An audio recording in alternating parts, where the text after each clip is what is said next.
নমস্কার, আমি বন্দনা। আমার কিচেনে আপনাদের সবাইকে স্বাগত জানাই।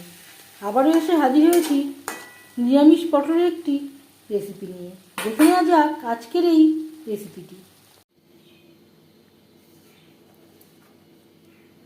নিরামিষ পটল তৈরি করার জন্য সবার প্রথমে আমি 600 গ্রাম পটল নিয়েছি, যেটা খোসা ছাড়িয়ে নিয়েছি, অল্প খোসা রয়েছে, আর পরিষ্কার করে ধুয়ে নিয়েছি। সবার প্রথমে পটল ভেজে নেব।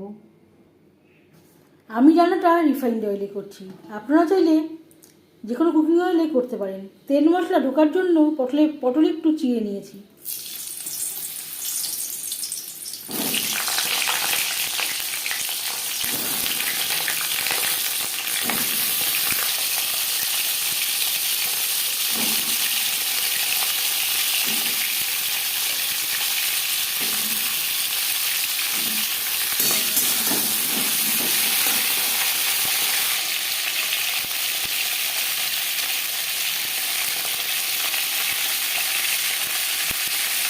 হলুদের গুঁড়ো, স্বাদ মতো লবণ,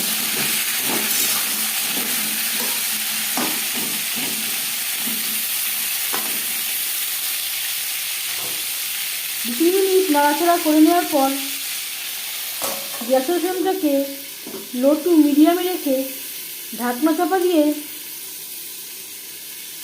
রান্না করব।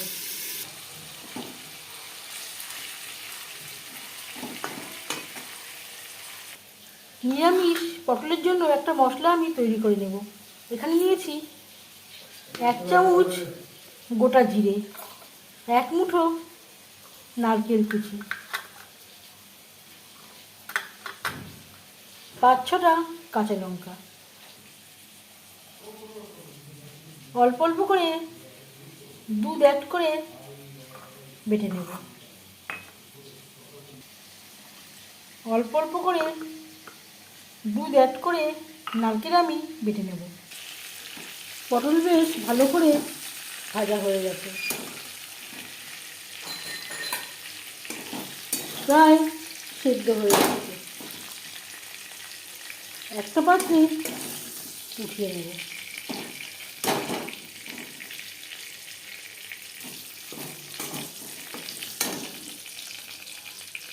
পটল ভেজে নেওয়া তেলে দিয়ে দিলাম একটা তেজপাতা, 1/2 চামচ গোটা জিরে,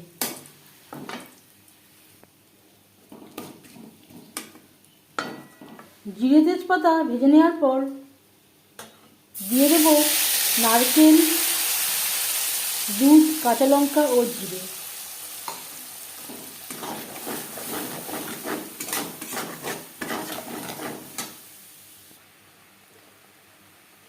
আর লাগছে হলুদের গুঁড়ো। আমি এখন আর লবণের ব্যবহার করছি না, পটল ভাজার সময় আগে একবার লবণের ব্যবহার করেছিলাম। 3-4 মিনিট নারকেল মশলা বেশ ভালো করে কষিয়ে নেওয়ার পর দিয়ে দেব 2টো ছোট সাইজের টমেটোর পেস্ট। মশলার সাথে টমেটোর পেস্ট বেশ ভালো করে মিক্স করে দেব। আর দিয়ে দেব টমেটোর জারটা ধুয়ে জল, মিক্সচারের জারটা ধুয়ে জল, যাতে পুরো বাটাটাই অ্যাড করতে পারি। 3-4 মিনিট লো টু মিডিয়াম ফ্লেমে নাড়াচাড়া করে নেব।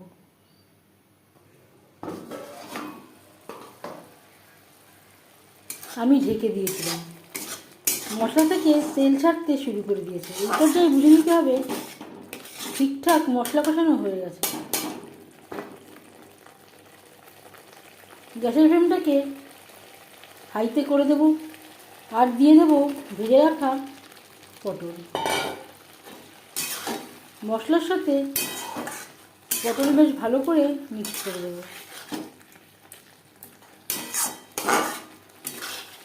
3-4 মিনিট রান্না করব।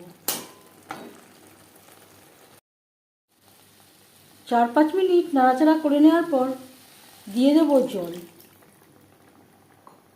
জল কতটা অ্যাড করবেন সেটা সম্পূর্ণ নির্ভর করছে আপনার উপর। এখানে আমি একটু গা মাখা মাখা ঝোল রাখবো। পটল প্রায় সেদ্ধ হয়ে গেছে, আরও 3-4 মিনিট রান্না করব। আরও 4-5 মিনিট রান্না করে নেওয়ার পর গ্যাসের ফ্লেমটা বন্ধ করে দেব। 10 মিনিট ঢেকে স্ট্যান্ডিং টাইমে রাখবো। পটল রেডি সার্ভ করার জন্য। এই রেসিপিটি সার্ভ করতে পারেন গরম গরম ভাতের সাথে বা রুটির সাথে।